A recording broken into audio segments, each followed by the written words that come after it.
everybody, welcome back to my small engine repair channel. And if you're new, welcome. Today out in the garage working on a couple of snowblowers. We got this Yardman that just needs a tune-up, and we also got this Troy-Bilt that needs a tune-up.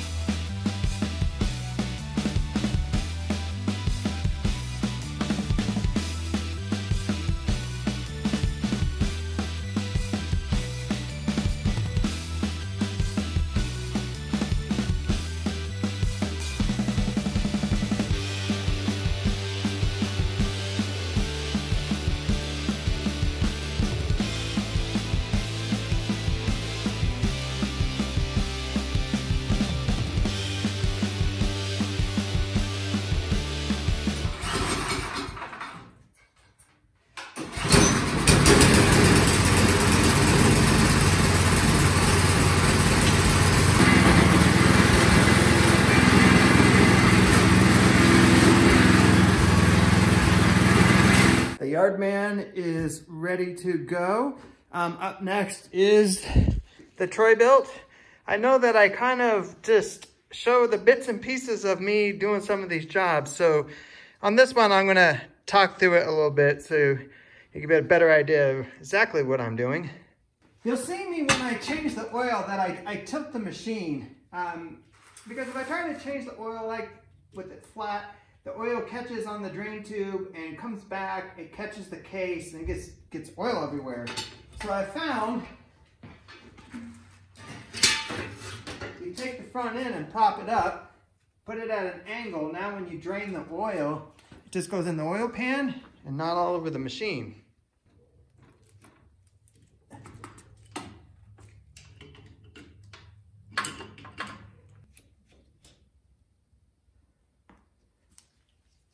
Then while the oil is draining, I use that time to do a few other things.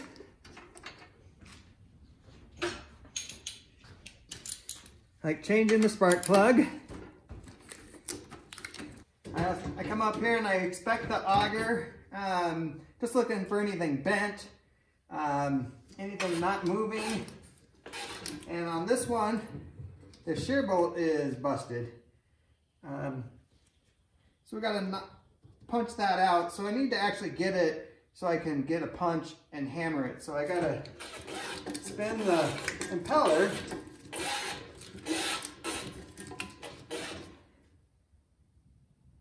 And that's pretty good. I could get to it this way.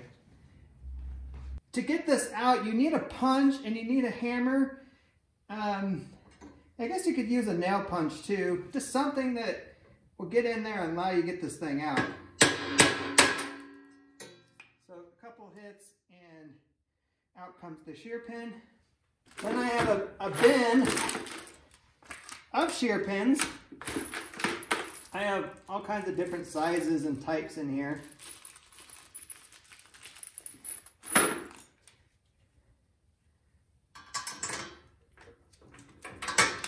Kind of get it started, and then you just got to tighten it up. Usually there's a spot to keep extra shear pins. Sometimes it's a little compartment up here, or there's a spot on the plastic. I don't see any on this one.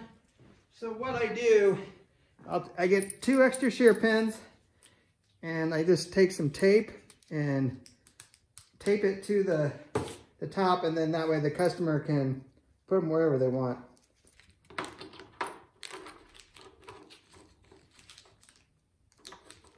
At this point, the oil's drained, so I'm going to put the cap back on. And I can move the oil pan out of the way.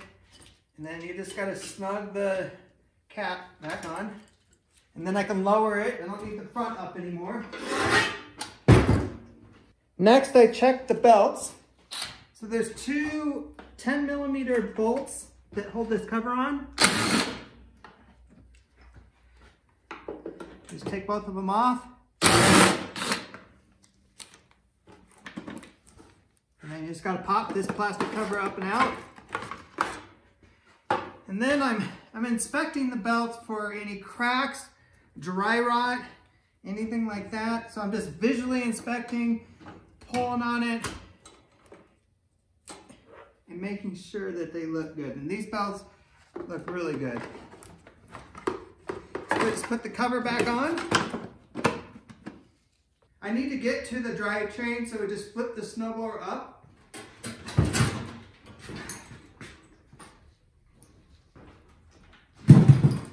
And depending on how good the seal is on the gas tank lid, which is right here, gas could drip. I've had that happen before. You might see some gas come out of the carburetor, but that's gonna be normal as it's sitting up like this. So we just gotta remove, in this case, 6 bolts for the plate here.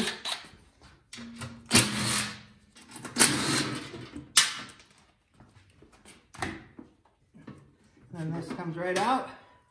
And then we grease the chains and then also the arm for the different gear selection.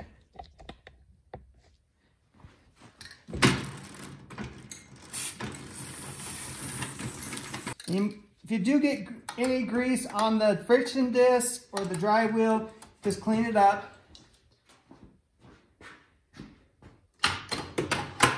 And then you move the gear select back and forth to work that grease in. Then you put the cover plate back on.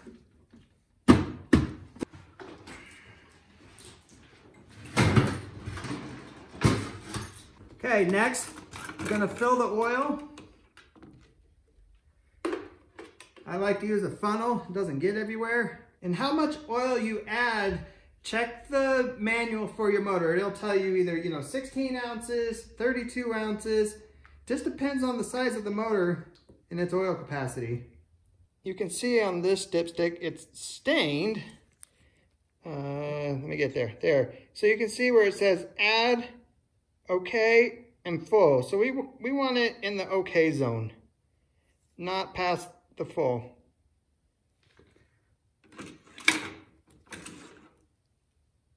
I also make sure the chute is working the way it should. So this goes up and down. Make sure that it goes left and right. Once I get the snowblower running, I also make sure that the auger actually engages, that the drive engages. And then on this particular model, it has heated grips. So I will put that to the on, make sure that they warm up. And also, we'll make sure that the turning works. This one right here has one on each side. So when you pull this, it disengages the axle and allows the other side to pull, so it turns it for you. So we're gonna get it started up and test all that out.